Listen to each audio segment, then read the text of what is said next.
Assalamualaikum warahmatullahi wabarakatuh. Perkenalkan, saya Marhama. Saya Dwi Pujastuti. Dan saya Eka Rizdayani. Kami dari MPPD FKUMI Stase IKM IKK, Stase Kantor Kesehatan Pelabuhan kelas 1 Makassar.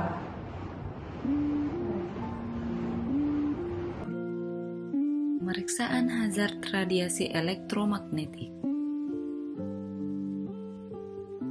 Tujuan pemeriksaan ini yaitu yang pertama, mengetahui tingkat radiasi elektromagnetik, dan yang kedua yaitu melakukan pencegahan dengan menggunakan 5 level of prevention, dan yang terakhir yaitu melakukan pengendalian dengan hierarchy of control. Berikut merupakan gambar denah lokasi letak pengukuran hazard, yakni pada ruang check-in pelabuhan. Tahap yang dilakukan sebelum melakukan pengukuran yaitu persiapan alat, di mana alat yang digunakan pada pengukuran radiasi elektromagnetik yakni electromagnetic radiation detector, yaitu di mana kita harus memastikan alat electromagnetic radiation detector ini berfungsi dengan baik. Untuk bagian-bagian pada alat ini berupa ada bagian induction zone at front end, LCD display, average and peak value, dan power, serta data locking atau BIP. Cara pengukuran yaitu setelah melakukan penentuan alat yang akan dinilai tingkat radiasinya dan persiapan alat electromagnetic radiation detector, maka alat electromagnetic radiation detector kemudian dinyalakan dengan menekan tombol power hingga muncul display dan lampu menyala. Kemudian, dekatkan indikator zone at front end ke alat yang akan dinilai radiasinya. Untuk mengetahui nilai rata-rata atau AVG, kemudian tekan AVG atau VPP sampai kelihatan AVG pada layar. Kemudian tekan hold untuk mengunci pembacaan. Apabila ditekan hold sekitar 2 menit, maka suara bip akan menghilang, kemudian nilai akan muncul. Untuk mengetahui peak value atau nilai tertinggi, maka tekan lagi AVG VPP sekali lagi, sampai kelihatan VPP pada layar. Angka akan berubah apabila ada nilai lebih tinggi dan muncul, dan akan berhenti apabila tidak ada nilai yang lebih tinggi. Kemudian hasil dicatat. Hasil yang didapatkan pada pengukuran tingkat radiasi pada ruang check-in yaitu yang pertama yaitu box panel listrik didapatkan untuk E-Field AVG didapatkan 412 dan untuk E-Field VPP didapatkan 568, sedangkan untuk H-Field AVG didapatkan 0,04 dan untuk H-Field VPP didapatkan 0,10. Sedangkan untuk WiFi didapatkan E-Field APG yaitu 357 dan untuk E-Field VPP didapatkan 501, yaitu untuk H-Field didapatkan 0,00 untuk AVG dan untuk VPP didapatkan 0,43, dan untuk colokan listrik 1 didapatkan E-Field AVG yaitu 101 dan H-Field AVG yaitu 0,00. Sedangkan untuk E-Field VPP didapatkan 204 dan untuk VPP didapatkan H-Field-nya yaitu 0,09. Sedangkan untuk colokan listrik 2 didapatkan yaitu E-Field didapatkan 285 dan untuk AVG-nya di H-Field didapatkan 0,00, sedangkan untuk E-Field didapatkan VPP yaitu 297 dan untuk H-Field VPP didapatkan 0,03, sedangkan untuk colokan listrik 3 yaitu dapatkan AVG E-Field yaitu 305 dan untuk AVG H-Field didapatkan 0,05, sedangkan untuk E-Field VPP-nya yaitu 311 dan H-Field VPP-nya yaitu 0,06, sedangkan untuk colokan listrik 4 yaitu didapatkan AVG E-Field yaitu 266, sedangkan AVG untuk H-Field yaitu 0,08, sedangkan untuk VPP-nya yaitu untuk E-Field VPP didapatkan 137 dan untuk VPP H-Field didapatkan 0,03, sedangkan untuk CPU pertama yaitu didapatkan AVG-nya 398 untuk EVALT, sedangkan untuk HVALT didapatkan 0,07 AVG-nya.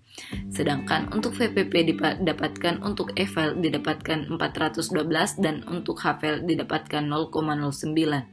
Sedangkan untuk CPU yang kedua yaitu didapatkan untuk EVALT AVG didapatkan 390 dan untuk HVALT-nya didapatkan 0,05. Sedangkan untuk VPP EVALT didapatkan 402, sedangkan untuk HVALT VPP didapatkan 0,07. Sedangkan untuk komputer pertama didapatkan untuk AVG-nya untuk EVALT yaitu 231, sedangkan untuk AVG HVALT didapatkan 0,00.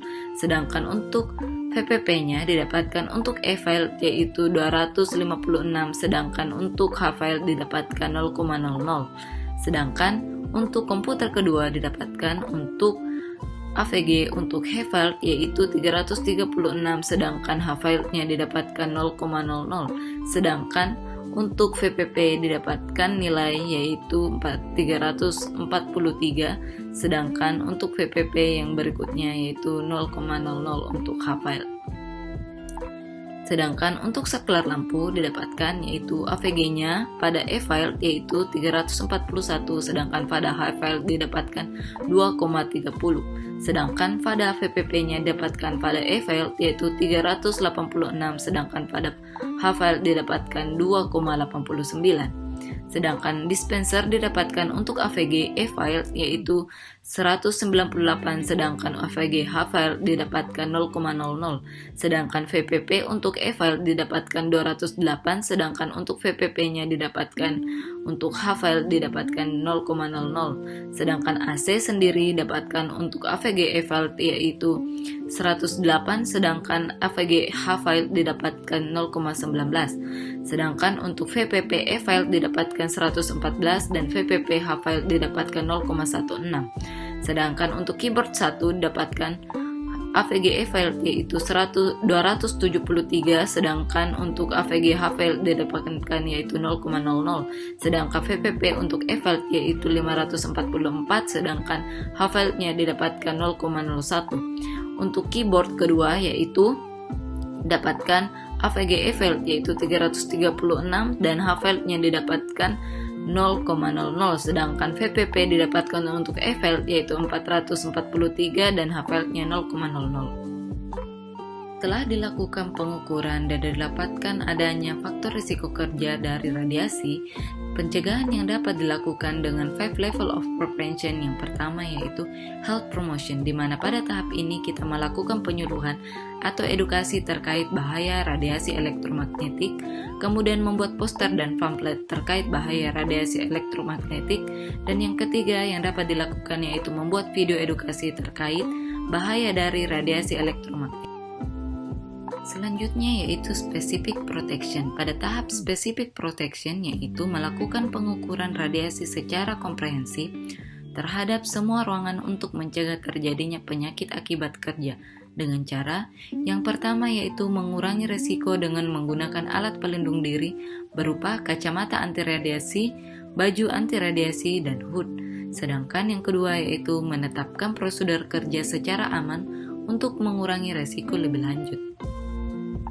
Tahap selanjutnya yaitu early diagnosis and prompt treatment, di mana diketahui bahwa risiko penyakit kanker meningkat pada pekerja, di mana pada tahap ini kita dapat melakukan penilaian dengan kenali gejala elektromagnetik sensitif akibat sering terpapar radiasi elektromagnetik, di mana terdapat 3 trias, yaitu sakit kepala atau headache, pusing atau dizzy, dan chronic fatigue syndrome. Tahap selanjutnya yaitu disability limitation. Pada tahap disability limitation harus diketahui bahwa pengobatan akibat kanker adalah dengan metode kemoterapi dan radiasi, di mana pengobatan lebih lanjut dilakukan oleh dokter spesialis onkologi. Rehabilitation yaitu pengurangan penggunaan alat dengan radiasi, dan yang kedua yaitu observasi untuk menilai perkembangan. Setelah melakukan pengendalian dengan 5 level of prevention, maka perlu dilakukan pengendalian dengan hierarchy of control, di mana hierarchy of control terdiri dari yang pertama, eliminasi. Pada tahap ini yaitu mematikan alat elektromagnetik apabila sudah tidak digunakan. Kemudian tahap kedua yaitu substitusi, yaitu dengan metode substitusi atau penggantian sumber bahaya radiasi. Dan yang ketiga yaitu metode isolasi, yaitu menutup komputer dengan kain atau memasang penutup kipas. Yang ketiga yaitu engineering control, yaitu melakukan modifikasi alat ataupun tempat kerja sehingga pekerja aman dan tempat kerja terhindar dari paparan radiasi. Dan yang berikutnya yaitu administrative control, yaitu mengatur jadwal shift pagi bekerja agar tidak terpapar terus-menerus dan menetapkan jadwal pelayanan kantor. Dan yang terakhir yaitu dengan menggunakan APD, yaitu menggunakan alat pelindung diri yaitu berupa kacamata anti radiasi, face shield, dan hood.